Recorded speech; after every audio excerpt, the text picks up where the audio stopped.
na. Okay, ready? Okay, let's read the instruction. Write the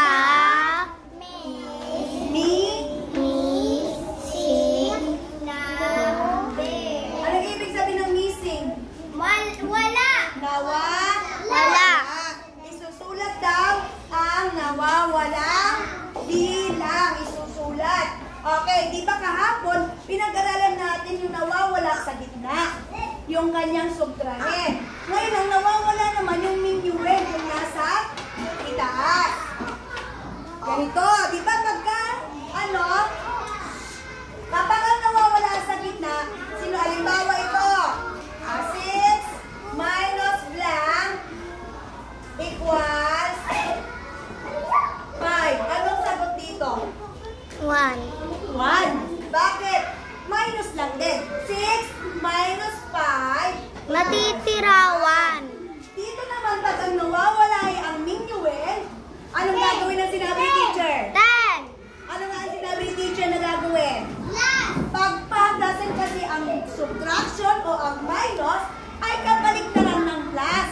5 plus 5 equals 10. 10. Very good. Marami naka-perfect. 4 plus 6 equals 10. 10. Ay!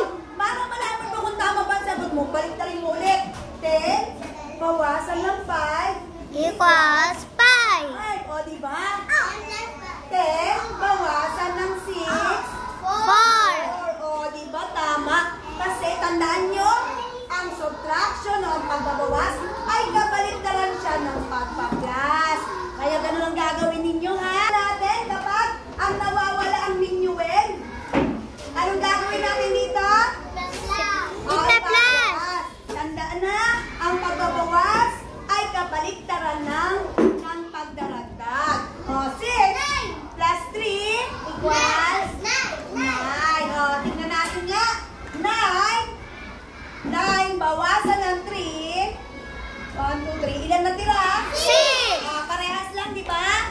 Babaliktarin mo lang 9 bawasan ng 3 ay 6. 6 dagdagan ng 3 ay 9. Baliktad lang. Okay, number 4. 4 plus 2. 4 plus 2. 6. Tingin lahat dito. 4 plus 2 equals. Ay, marami naman naka-perfect nito. Very good. 7 plus 0. 7. 0 plus 8. Okay, nakukuha na, ha? 6 plus 4. Up. The answer is 10. Baliktarin natin 10 bawasan ng 4. Natira ay 6. O, diba?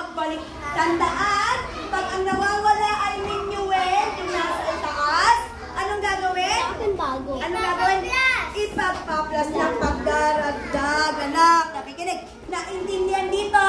Opo. Oo, kasi marami akong nakitang naka-perfect.